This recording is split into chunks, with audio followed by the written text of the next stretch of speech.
All right, there we go. All right. Sorry Nice. about that. No worries. Some difficulty there. It's been a while since it's been a month. So for those watching, this is, well, I'll let you introduce yourself. Jamey, go ahead. Yeah, I'm Jamey Stegmaier. I run Stonemaier Games, and I'm a publisher, a little bit of content creator, and I have designed some games like Scythe and Viticulture, and what's most recent? Expeditions was the most recent one. Expedition. Yeah. Okay. So like I was saying, this is going to be a little unusual.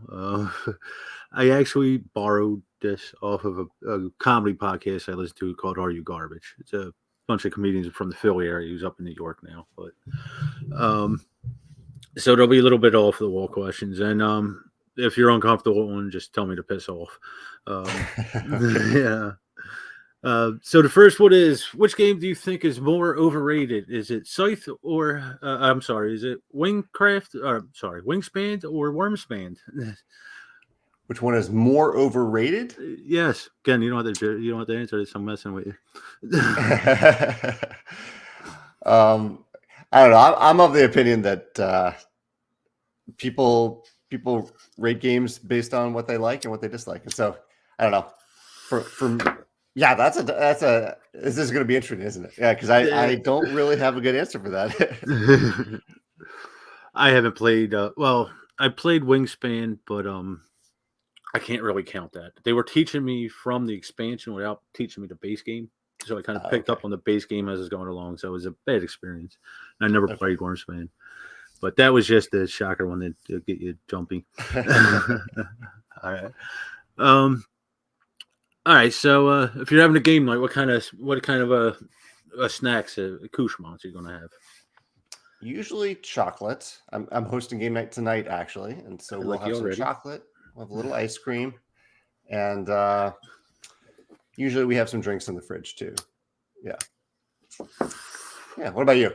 What are your favorite snacks for game night? I don't really eat much snack. I like chocolate. I got sweet teeth, as Jen says, my wife. So I like chocolate is one of my favorites. But usually it's like chips and salsa, or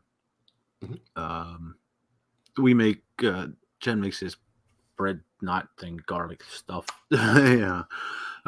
Cheese and nuts, stuff like that. Once in a while, chili. Yeah. It depends. Depends on who's here too. Like me and my brother, it's usually like chili fries and beers or something. You don't have any kids, right? No, nope. Just one cat. Lucky you, I got two. Speaking of which, one of them may be waking up soon, and that camera will probably get bumped. He likes playing with that. Okay. So when you're playing with a new player, you're teaching them the game. Do you destroy them, or do you go gentle on them? I would say somewhere in between. My goal is certainly not to crush them. My goal is hopefully for them to have a good time, so they want to play again if it's a game that I really love. And I usually don't. I would say I win not that many times when I play games. I win maybe 10 to 15% of the time. So odds are someone else is going to beat me at the game. Yeah. I'm pretty much the same way. Yeah. I was actually talking to the Lance Meister about that. I recently was playing Axis and Allies a bit. And he's like, you're only going to win by a die roll at the end of the game. I'm like, yeah, I'm fine with that. I lose most of the time in any game. I'm fine with that. I'm not really that competitive like that. Yeah. Yeah, we were talking about this on my live stream today. Someone was saying, if you're not there to win, why are you playing at all? And I was like, I understand. I understand this the case for some people, but I'm there just to have a good time. And maybe I win sometimes, and that's fun. But usually, I'm not going to win, and hopefully, I'm having a good time anyway. Yeah. Usually, I'm just there for the people at the table, and exploring the game a lot of times. So, most of the time, I'm not really focused on one strategy on any game. I just go in and play a different strategy every time I play it. For the most part, that's exactly what I do too. Yeah. All right. I'm sure you've been to cons and all. Have you ever released the ass cracking, which is what I call the butt crack? I have not done that. No. Is that something people do? It's happened to gamers. We're big people. It comes out. The follow-up question was that if you were with a friend, would you tell the friend that there was released? I don't think I would. I think I would tell a friend if they have like something in their teeth, but I don't know if I'd comment on their butt crack. You let that hang out there? Okay. To me, it depends on which friend it is. Yeah. Some I'll just like to embarrass for the hell of it. All right. Do you have a favorite game convention that you go to? Board Game Geek. Board Game, okay. I've been spring and fall. That's I used to be Origins, but it's got too crowded. Yeah.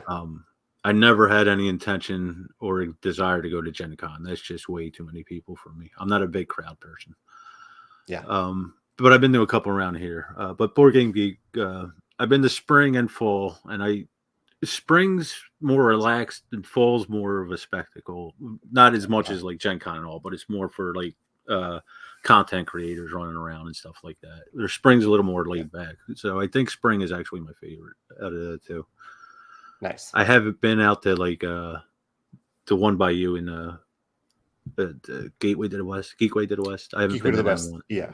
I haven't been to any of them. But I've heard it's a little similar. Like the reason I like Geekway is you're just going to play games for a couple of days.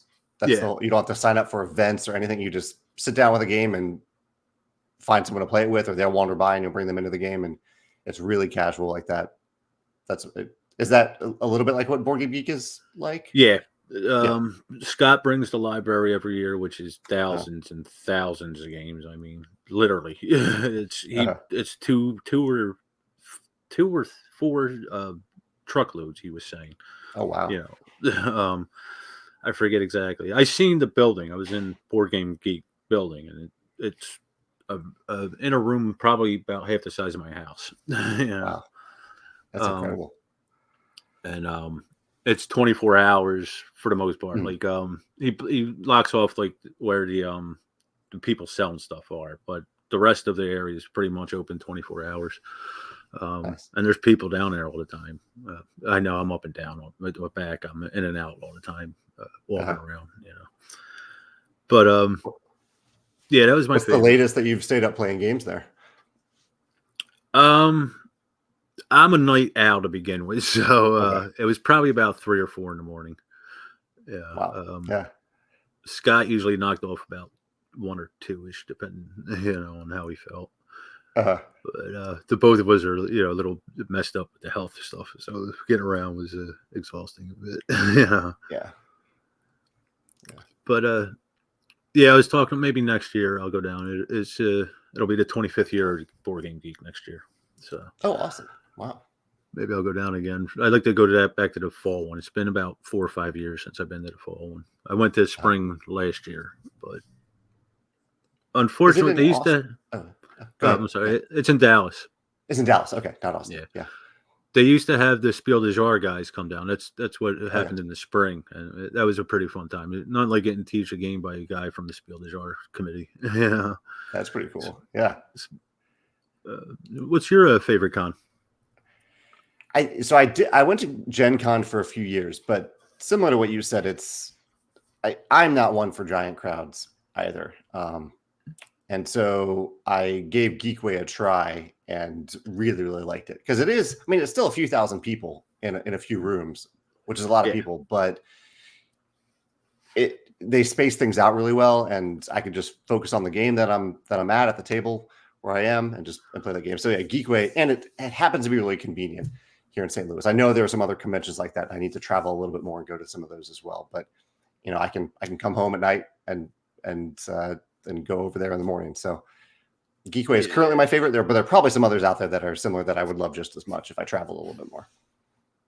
Well, I'm assuming for you, cons aren't really beneficial to an extent, other than like socializing with fans and stuff like that. I mean, you have your fan base, and you don't need it to sell stuff. I mean.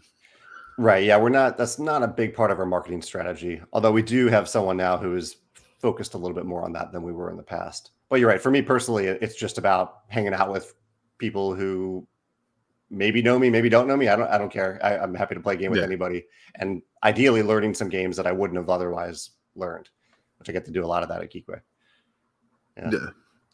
Yeah, that's why I go.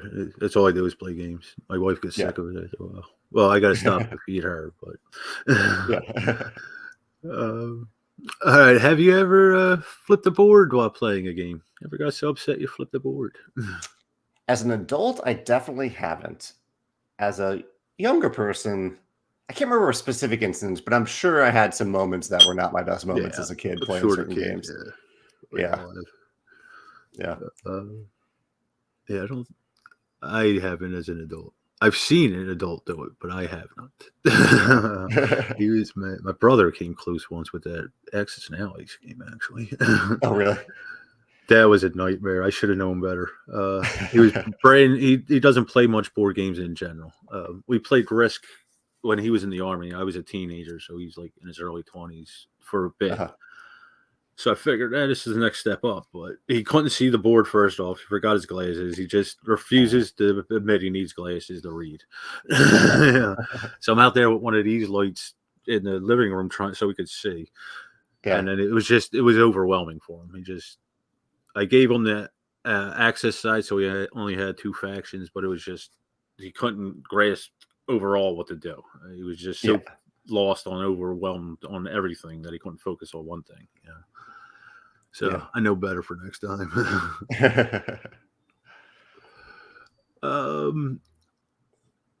So have you ever ganged up on a player? That's a good question. It's not something I would like to admit to having done, but I can remember one time where I was at a friend's game night, and I believe we were playing Komet. Let me see if do you have Komet back there? Do you know? Yeah, I do. I love Komet. So do I. And I was playing with a few people I knew and a few people I don't know. And usually when I'm playing with people I don't know, I really try to go out of my way to be as welcoming as possible.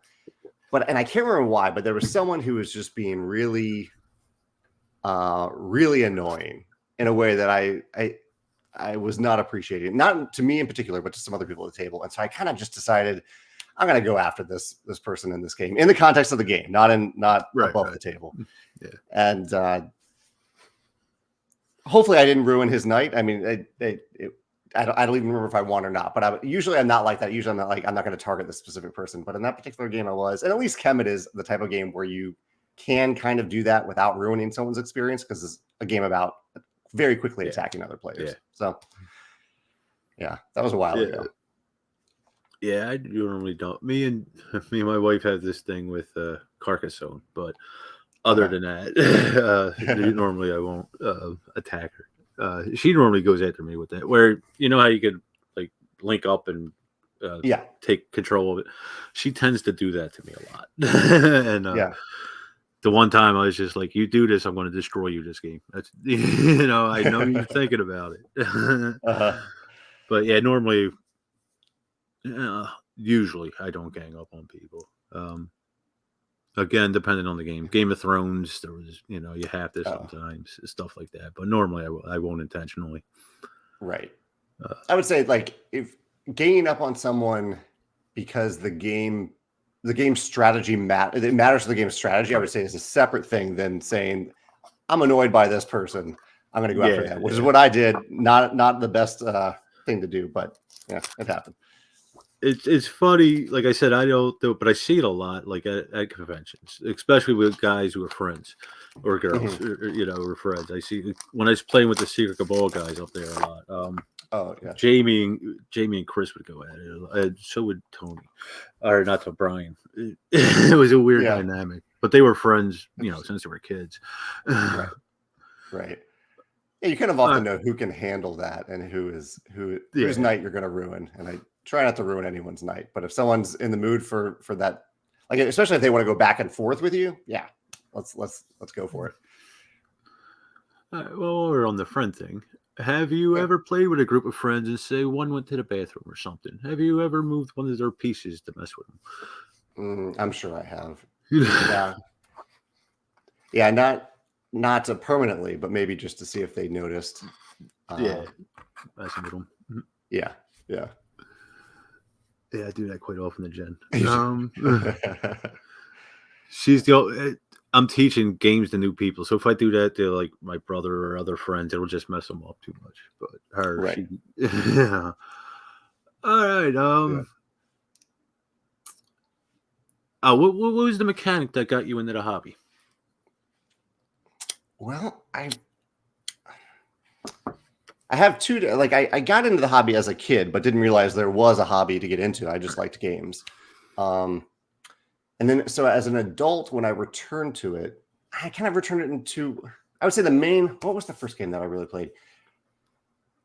It was probably, well, no, it was definitely Settlers of Catan was the one that got me back into it as an adult. When I realized there were other adults playing games, that was awesome. And then I got into Agricola and Dominion after that. So some combination, I would say, of worker placement and deck building were the real keys that really hooked me. Settlers, I was just happy to be playing anything on the tabletop that other people were excited about. Right. But yeah, for a while, I played a ton of Dominion and a ton of Agricola and a fair amount of Catan too. Right. Was there one mechanism that you found where you're like, oh, this is for me. I want to play a lot of games with this mechanism? Worker placement was one of them. It was Manhattan Project. Oh yeah. And then Pandemic's the one that got me into it. I didn't get into the hobby until I was in my 30s. Pandemic's the one that made me realize what board games can do. I was used to mass market games, so I never seen that type of game. But worker placement was one. Arkham Horror was another one. That whole storytelling speed, that variable thing. What was another one? And along with worker placement, Robinson Crusoe. That's probably one of my favorite games. Yeah. That one's up there. And then area control. Kemet, I like Kemet a lot. Small Worlds. 1775. There's a bunch of them. The area control that I like.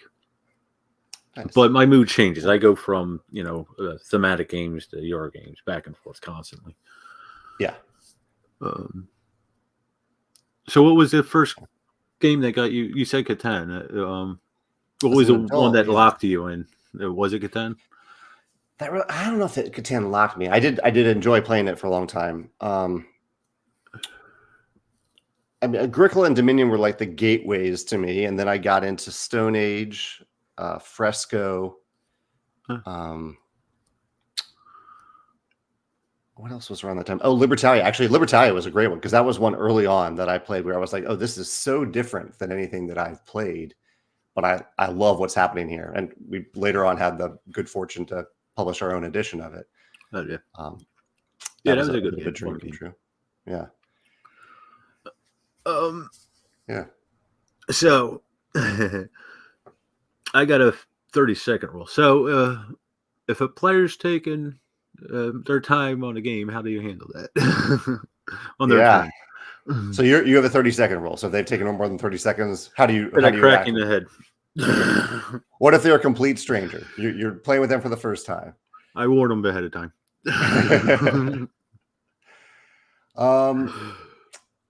I am not a patient person.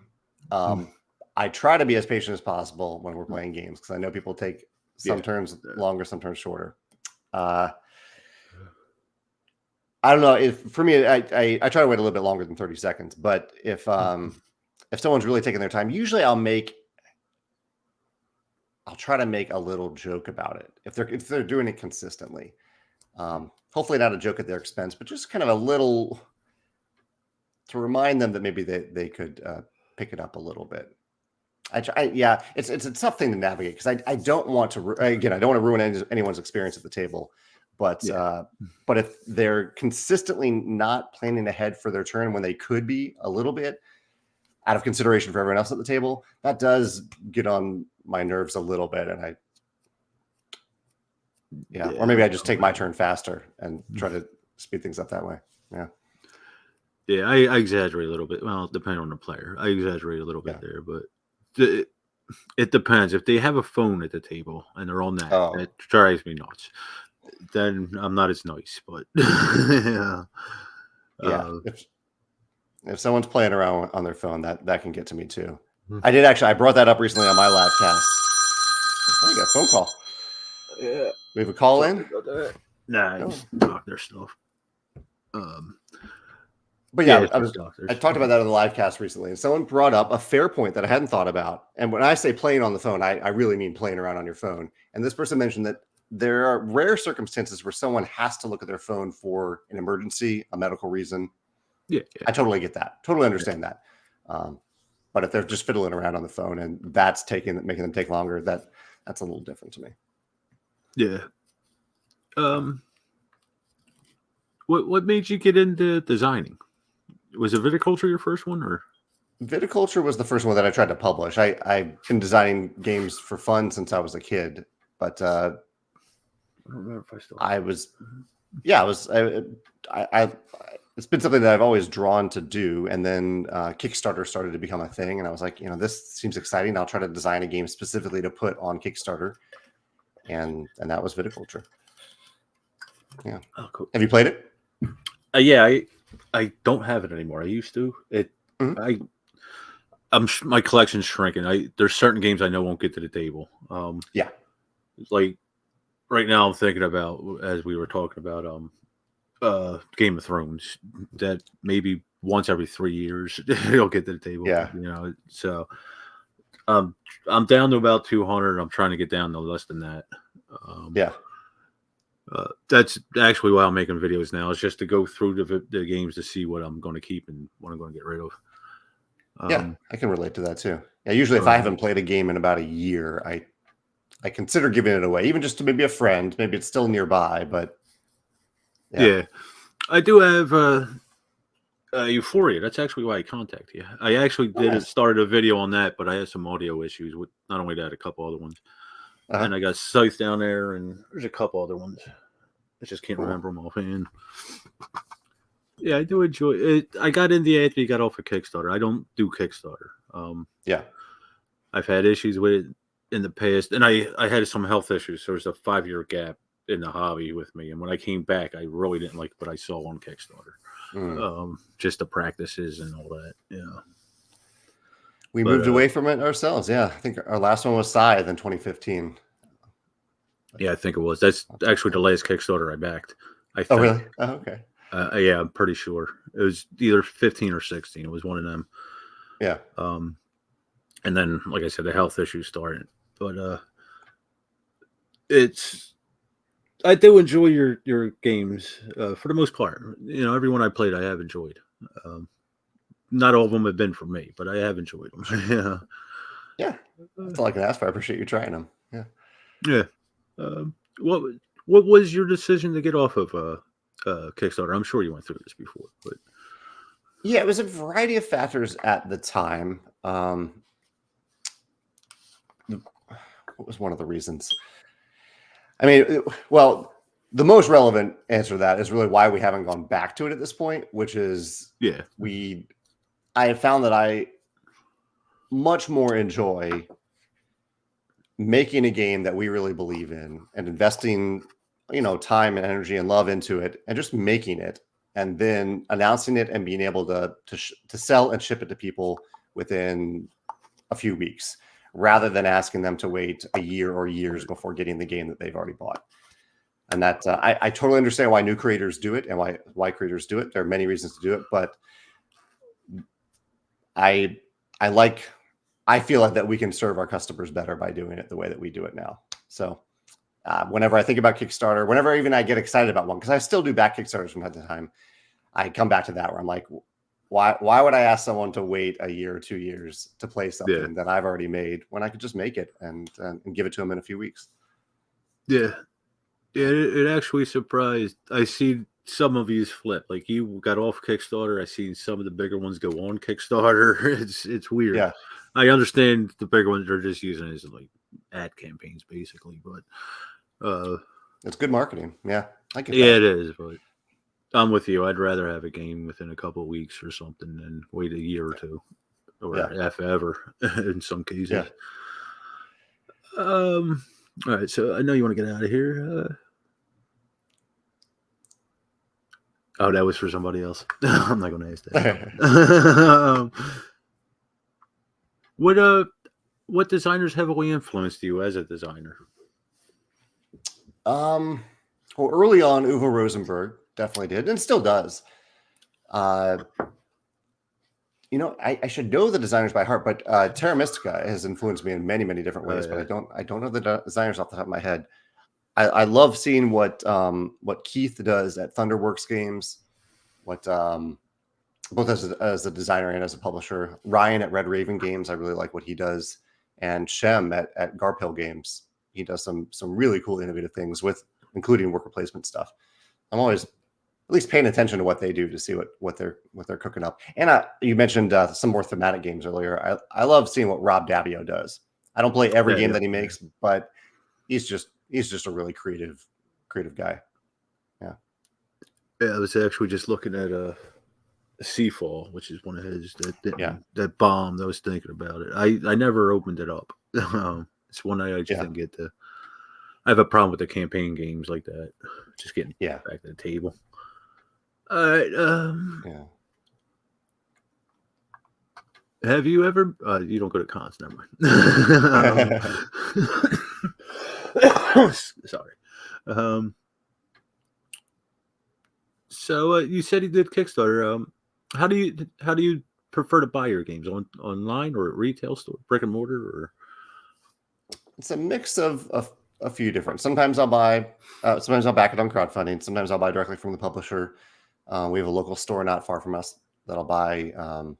Usually they focus on trading card game type stuff. So if there's a new, I don't go too deep into that, but if I'm going to buy like a draft set or something to do that, I'll go get it from them.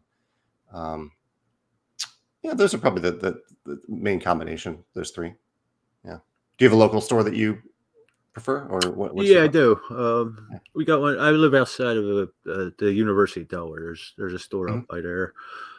If it depends on what I'm doing. If I'm buying one or two, I'll go there. If it's more than that, I'll go online. Yeah. I do try to support them guys. Although they do other stuff there, like LARPing. They do a lot of swords and stuff. I didn't know that was a thing. Actually, that's the first time I heard about it was when I went to that store. I asked to do why the stuff was there. And they have a game club that does like Magic basically every week. But one day during the week, they'll do open board games, stuff like that. I've been there a couple of times. It's like I said, there's a lot of college kids, and the humor, I didn't get their humor. So it was. I don't have a gaming group right now. Like I said, I used to game with the Cabal guys, but they're about an hour, 15, hour and a half away from me, depending on where they are at. So with the health stuff, I can't drive that far. Well, I don't trust myself driving that far too much. Yeah. And like I said, I just didn't get the humor with them guys. But I'm trying. I'm actually one of Jen's cousins. Is going through some rough stuff. I'm going to try and get him over here, keep his mind off of stuff. Nice. That is one of the great things about gaming. You can just not think about other stuff for a little while you're at the table. Yeah. This always has been my, escape from reality. Yeah. Especially when I had bad days at work. Yeah. All right. So, I guess we'll wrap this up. Are you a rules lawyer? No. I'm happy to look up rules or try to find them. I've written a fair number of rule books. I'm pretty good at finding in the rules where something should be. But in general, my default is, especially if there's any question about the rules that we can't figure out, is just to do the thing that's more fun and continue playing. Yeah. Yeah, I've never played with a rules lawyer. I've never have like I said, the Cabal guys, they just whatever. It happens. I'm pretty much the same way, unless I realized I'm hurting somebody really bad because I play with a lot of new players. Right. And even that I don't like to do. I don't like to say in the middle of a teach oh, I forgot this, but I'm going to destroy you with this now. Right. Stuff like that. But yeah, usually I'm not. If it makes sense to me, I let it go. Yeah. I like that. But I know there was one guy I was talking to who was like the designer wanted it played like this. This is how it should be played. Yeah. Like, okay. To me, it's like art. Once the designer makes it, it's out of their hands. It's Right. Like a movie. They have one intention. You can think whatever you want about it. Yeah. And I would guess that most designers would want people to have fun with the game. That's why, like, even when people ask me, like, can I house rule your game? And I like to think that the rules that we chose for the game are the best way to play it. But if they have more fun playing with a house rule, go do it. I'm not going to like debate it with you. I'm not going to probably not going to even help you out with the house rule. But if you find something that you like more, I'm not going to stand in your way. I just want you to have as much fun as possible with the game. Yeah, I'm pretty much the same way. Even with house rule, I don't. Rococo is the only thing I've ever house ruled because me and Jen were so played it so much that when we brought it to some other people, we had to make a catch up mechanism for them. Yeah. Yeah. But yeah, that's pretty much the only house rule we've ever made, I think. Yeah. So, well, hopefully that wasn't too painful. You got any questions, Shane? Well, I was going to ask you about your collection back there and see if what you've been most excited to play recently. Recently, yeah, I'm trying to think. I just got in Star Trek away missions. I haven't gotten into it. I heard someone say really good things about that recently. Yeah, I haven't. I played like part of a learning game for me. I usually do a solo game myself, and then probably 2 solo games to make sure I got the rules down, and then I'll take it to somebody else, like my wife.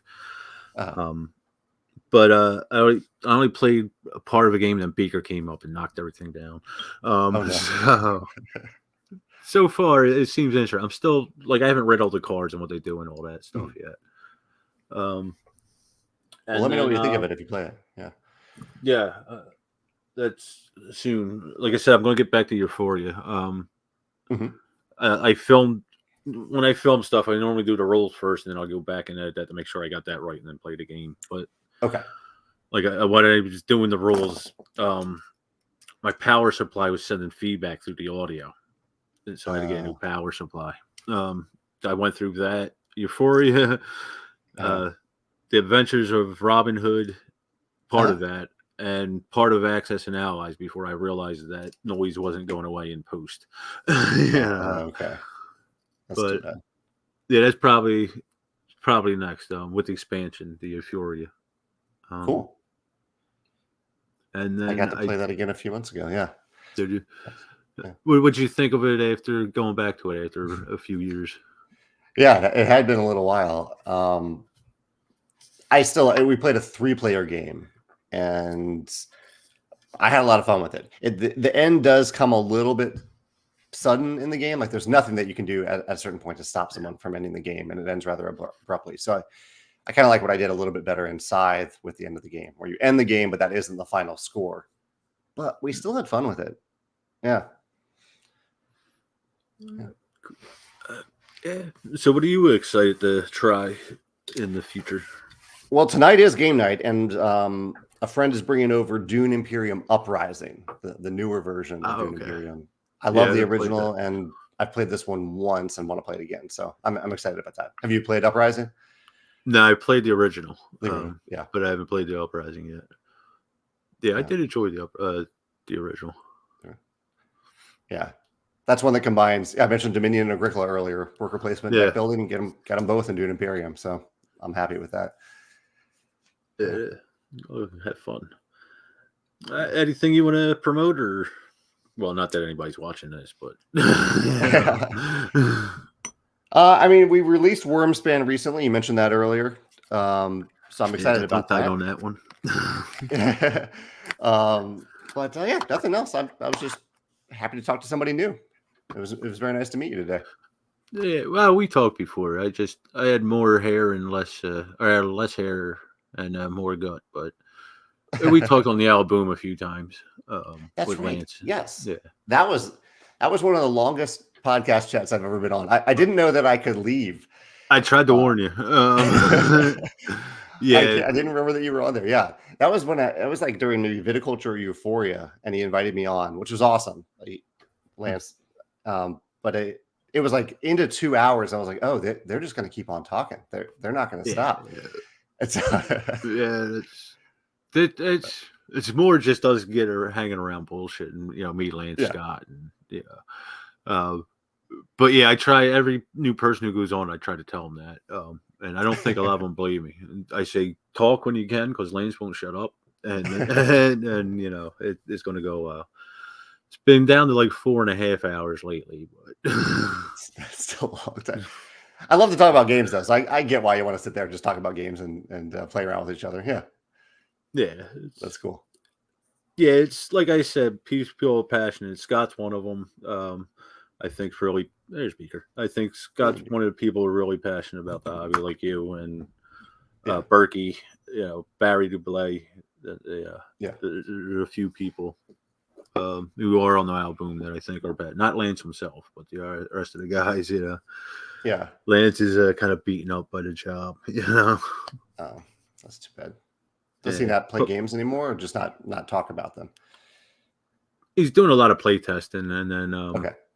RPGs. He's not really board games too much anymore. Okay. Like the job, Yeah. I get it. When I was a contractor, I want to come home and fix the house. Yeah, that's fair. Yeah. Berkey is great too. I'm glad you had him on recently. He is one of the most generous people I've ever met.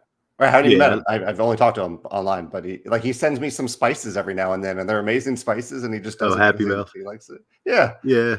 He's great. Yeah, I was talking to him about that. I said, "Why don't you sell it?" He's like, "It's too much of a hassle." I was like, "Okay, I get it."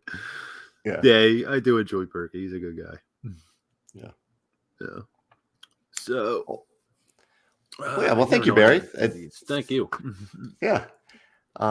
Stay tuned. Let me know how away missions goes. I really am curious about that. If you enjoy it, or I'll watch it on your channel if you talk about it here.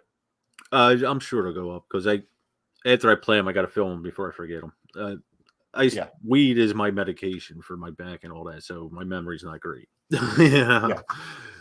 But so thanks for doing this. Thanks for your time. My pleasure. All right, take care. Good talking to you. See you. Yeah.